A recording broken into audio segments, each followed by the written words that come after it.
ഈ ഒരു blind bag എങ്ങനെ ഉണ്ടാക്കാൻ നോക്കാം. ഭയങ്കര സിമ്പിളാണ്. ആദ്യം ഒരു വൈറ്റ് കളർ പേപ്പർ എടുക്കുക. അതിലൊരു ക്ലൗഡിൻ്റെ ഇമേജ് വരച്ച് കൊടുക്കുക. എന്നിട്ടത് സിസേഴ്സ് വെച്ചിട്ട് കട്ട് ചെയ്ത് കൊടുക്കുക. ഇതിൻ്റെ സെൻറ്ററിൽ കുറച്ച് ഗ്ലൂ അപ്ലൈ ചെയ്തെടുത്തിട്ട് നമ്മൾ 3D ഹാർട്ട് ഇതുപോലെ ഒട്ടിച്ച് കൊടുക്കുക. ഇത് ഉണ്ടാക്കുന്ന വീഡിയോ ഞാൻ ഓൾറെഡി ചെയ്തിട്ടുണ്ട്. കാണാത്തതുകൊണ്ട് പോയിട്ട് കാണാം. ഇതിൽ നമ്മളൊരു കോഡും കൂടി എഴുതി കൊടുക്കുന്നുണ്ട്. പിന്നെ ഡിസൈൻ കളർ പേപ്പർ എടുത്തിട്ട് ഈ ഒരു രീതിയിൽ നമ്മൾ ഒട്ടിച്ച് കൊടുക്കുക. അതിൻ്റെ ബാക്കിൽ സെല്ലോ ടാപ്പ് വെച്ചിട്ട് ഒട്ടിച്ച് കൊടുക്കുക. താഴെ ഭാഗത്ത് ഗ്ലൂ വെച്ചിട്ട് അതും കൂടി ഒന്ന് ക്ലോസ് ചെയ്ത് കൊടുക്കുക. എന്നിട്ട് നമ്മൾ കുറച്ച് 3D ഹേർട്സും നമ്മൾ നേരത്തെ എഴുതിയ ആ കോഡും ഇതിൻ്റെ ഉള്ളിൽ വെച്ച് കൊടുത്തിട്ട് മുകൾ ഭാഗവും കൂടി അതൊന്ന് ക്ലോസ് ചെയ്ത് കൊടുക്കുക. എൻ്റെ ഒരു ചോക്ലേറ്റ് കവർ പോലെ താഴെ ഇതുപോലെ നമ്മൾ സിസേഴ്സ് വെച്ചിട്ട് ഇതുപോലെ ഡിസൈൻ ചെയ്ത് കൊടുക്കുന്നുണ്ട്.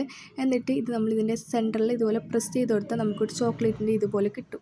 എന്നിട്ട് ഇതിൻ്റെ സെൻറ്ററിൽ നമ്മൾ ഓപ്പൺ എന്നുള്ളൊരു കോഡും കൂടി വെച്ച് കൊടുക്കുന്നുണ്ട്. ഭയങ്കര സിമ്പിളാണ്. നിങ്ങൾക്ക് ആർക്കെങ്കിലും പ്രപ്പോസ് ചെയ്യണമെന്നുണ്ടെങ്കിൽ ഈ ഒരു ചോക്ലേറ്റ് കൊണ്ടുപോയിട്ട് കൊടുക്കുക.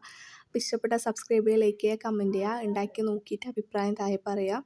അപ്പം ഇനി അടുത്ത വീഡിയോ ആയിട്ട് വീണ്ടും കാണാം. ചാ ബൈ ബൈ.